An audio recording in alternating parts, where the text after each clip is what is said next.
Goedemiddag, ik sta hier vandaag in Amsterdam voor het hoofdkantoor van Activision Benelux. Jullie konden vorige week allemaal vragen insturen aan Teddy Spier, de executive producer van High Moon Studios, over de nieuwe Transformers game Transformers Dark of the Moon. En over die game gaan we vandaag met hem praten.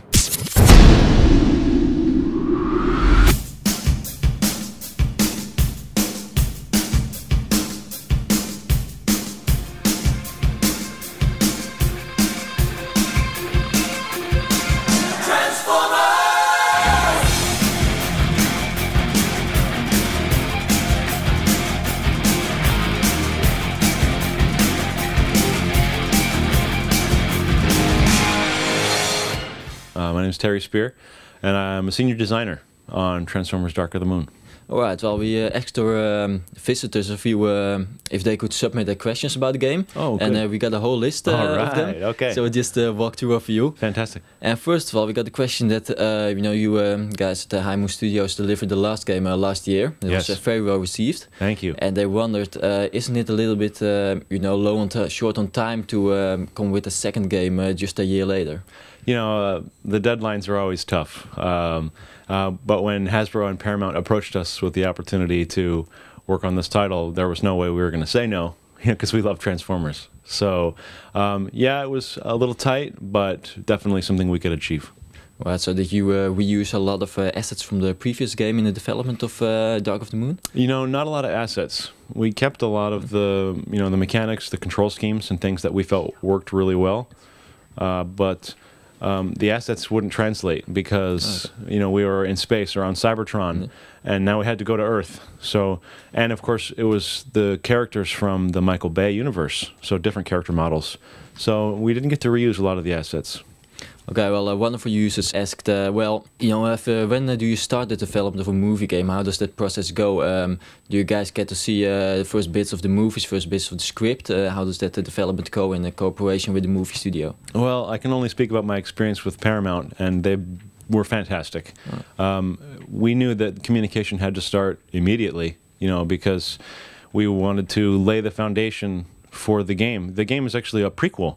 It tells the story and lays the foundation for the events that take place in the movie. So we needed to know a lot of the details for the movie right away. And they were great. So we started right away. We didn't necessarily see the movie, early, but we got to see portions of the script and definitely see the assets that they were creating for the characters and things like that, which is very important. Alright, and what we could say, as one of our users, Jeffy, asked, which part of the game, which part in the development process takes you guys the most of the time? Good question. Well, all of it's obviously painstakingly time-consuming, but from a design standpoint, I'm a designer, so I can speak on that. It's at the beginning when you're creating what levels where are we going to visit, where's Bumblebee going to play, where's Soundwave going to play, and then figuring out how those levels are fun, laying out the geometry of the world, and discovering what scenarios you can create that are fun. That takes a long time, but it's a good amount of time. That's what we do. We dig in there and find the fun, basically. Right, and when another Musty asks, it's of course based with the Michael Bay movie in mind. Yeah. So is it really just a lot of explosion, a lot of actions, or can we expect some other elements in the game? Well, there are your share of explosions, absolutely. But, like I said earlier, we tell the story. And so you get to find out, how certain characters came to be where they are, how certain characters use the vehicles they use. And there's a strong story element that takes place along with your explosions and things like that. So you'll be actually focusing solely on the Transformers, or also the side of the human story? No humans. We only wanted no offense to humans, but we only wanted the gigantic robots on Earth. So we focus on the robot storyline. So you aren't sorry that you can't put, from the previous movie Megan Fox in the game, or Rosie Huntington this time. We tried to get Megan to join the game and Rosie too, but no girls, sadly. Well, about the Transformers, just one question that was asked a lot of times. What's your favorite one? Soundwave. My favorite character is Soundwave. You know, I love Optimus Prime. No disrespect to Optimus, but I've always loved Soundwave from Generation 1 and going forward, and he was always just, to me, the biggest badass. You know, like, he was in control, and he had all those great minions, you know, Laserbeak and all those characters, and so I always found him to be the most interesting. So if you could be a Transformer for one day, it would definitely be Soundwave? Absolutely, it would be Soundwave, and I would be a gigantic, you know, boombox. You know, that way I could play music and then have my minions go get me stuff. Right, and would you side with the Decepticons or the Autobots? Decepticon. Absolutely, the Decepticon. Yeah. You so know. You got a personal preference for the Decepticons. So are they stronger in the game? Did you guys feel like the Autobots make them a bit weaker and give them a heads up? I wish. No, everything is very fair. You know, I think the Decepticons have always just been misunderstood. You know, really, they just what's the best for Cybertron, their home planet, and so maybe they might misuse the resources here on Earth, but they're not as bad as we all think they are. That's just my opinion.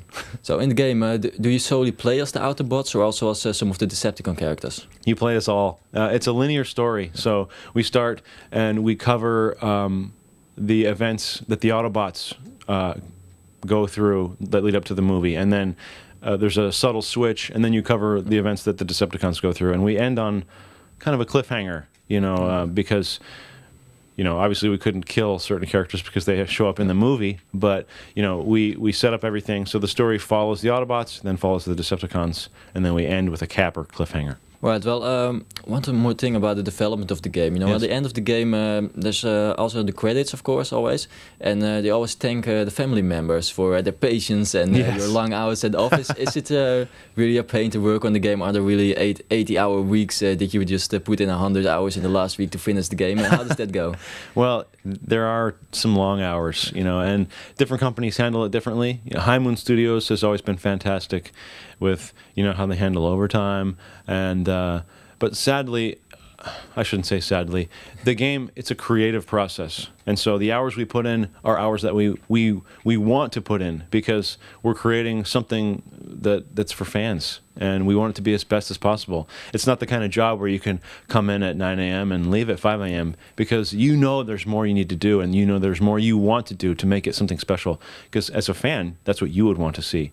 And so, yeah, there's a lot of time where you're away from your family, and sometimes it's 80-hour weeks, but sometimes it's not. Sometimes it's 50-hour weeks. Sometimes it's 40, but not very much. So you wake up sometimes in the middle of the night sweating and thinking, yes. We need that feature in yes. the Transformers game. I can't lie, yeah. Sometimes you wake up in the middle of the night with that exact thought, yes. With this new game, you have, of course, you can transform in the cars, in the characters. Yes. But you also have this new mode, right, where you can be a little bit of both. Can you explain a bit how that works? Absolutely. That's called Stealth Force, yeah. And it's something that existed in the lore. It came from the comics, I believe, and it's just from a gameplay standpoint, we were never quite satisfied with having the vehicle form be just vehicle.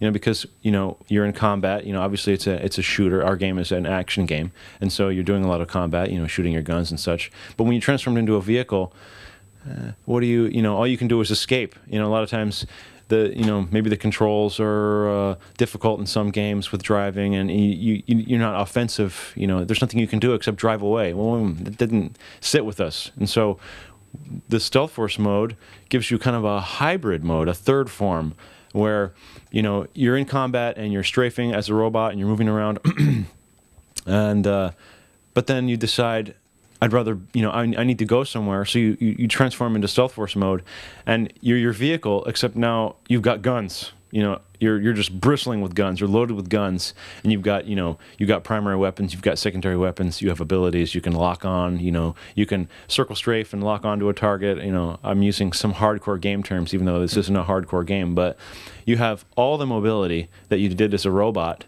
and different weapons, you know, than you did as a robot, and different abilities. So you're experiencing almost like a second character, and then from that form, of course, you can transform into a vehicle and drive like a traditional car if you need to escape or get somewhere very quickly. Works especially well in the multiplayer, you know, if you need to, you know, get somewhere. But you're never far away from your guns, you know, and that's what it came down to. Fundamentally, we didn't want you to ever be far away from your guns. in the previous game, the thing that stood out for most people was the way the transformation worked. Everybody said, well, it just feels right. You know, it feels, you jump into the air like a car and then you transform and you crash land into the ground. Thank you.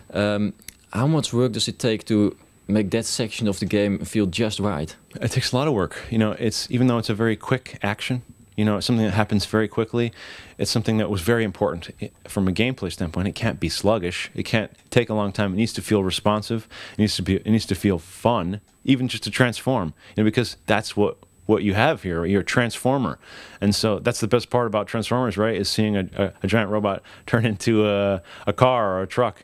And so we needed that to look exciting. We needed it to be fast. And so even though it's a split second, you know, how we blend the animations, you know, how the character models, the tech behind what it takes to carry two characters in one, you know, because you are not just a robot and you are not just a car, you are both. And so there's some technical liabilities there that we have to overcome. So it does take a lot of work. It's something that, you know, thankfully, War for Cybertron helped us, you know, solve a lot of those problems, and we were able to fine-tune it, especially with adding Stealth Force.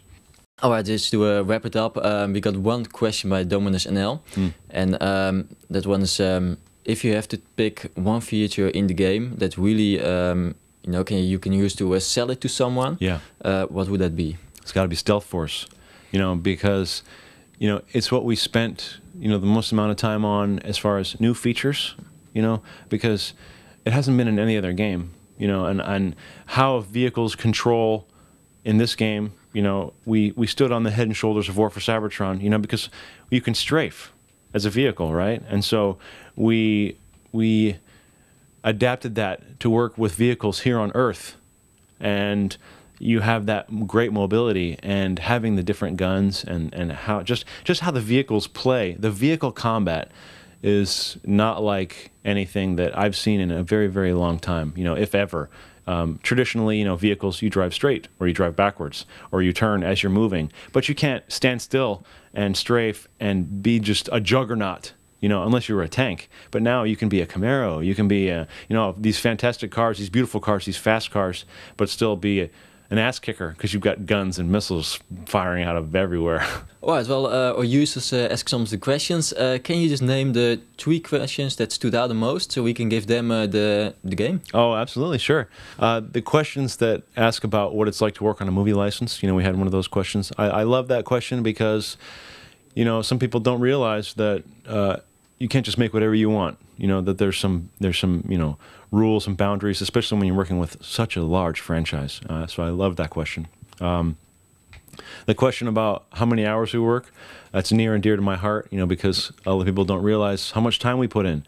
You know, sometimes it's easy to forget that, you know, a lot of people work a lot of hours on something that maybe you don't appreciate, you know. And I'm not saying everyone should appreciate this game because it's the best game in the entire world. It is. But, you know, there is a lot of love and time put into that, so that's very nice to hear that fans pay attention. And then, of course, the question about my favorite Transformer. You know, anytime I get to talk about Soundwave is mucho gusto. I like that a lot. So those are my 3 favorite questions. All right, and then next to you we have a giant Transformers pack. We'll also be giving that away. All right. You know, we've got this fantastic Optimus Prime box that it will all come in. Everyone loves Optimus Prime, obviously. We've got a poster that comes along with the game. Transformers Dark of the Moon, Change the Fight. Fantastic. You know, it's got great images of Optimus Prime and Bumblebee. We've got a toy from Hasbro. You know, obviously these are the toy line that moves with the new movies, the Mech Tech Transformers and Optimus Prime. Awesome. And then we have the comic book that goes along with the movie as well. This sets up a lot of the events that happen in the game and the movie. It's a kind of the prologue to the prologue. Fantastic, very well done. And then we have the game, obviously, Transformers Dark of the Moon for the PS3.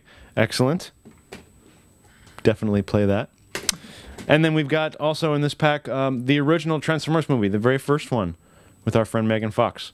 Fantastic, fantastic. So it's a fantastic pack with a lot of great stuff in there. Thank you for submitting those questions. That's great. Well, let me just give that one away. We have to think of a good question. They have to answer. So What would it be? Can you think of something? Yeah, absolutely. We could say, let's see, we could say who, this is for Transformers fans, if that's okay. Who was the character, let's see, who was the person that did the original voice for Soundwave? Teddy heeft net al jullie vragen beantwoord over Transformers Dark of the Moon. De 3 beste vragen zijn ook beloond met de game. En we geven nog een gigantisch Transformers Dark of the Moon pakket weg. Wat je daarvoor moet doen is even uitzoeken wie de originele stem was van Soundwave. Lastige vraag, maar met wat gegoogeld kom je er vast wel uit. Het antwoord kun je opsturen naar prijsvraag@xgm.nl en de winnaar krijgt dat fantastische pakket natuurlijk in huis. Transformers Dark of the Moon zelf ligt vanaf vrijdag 24 juni in de winkels.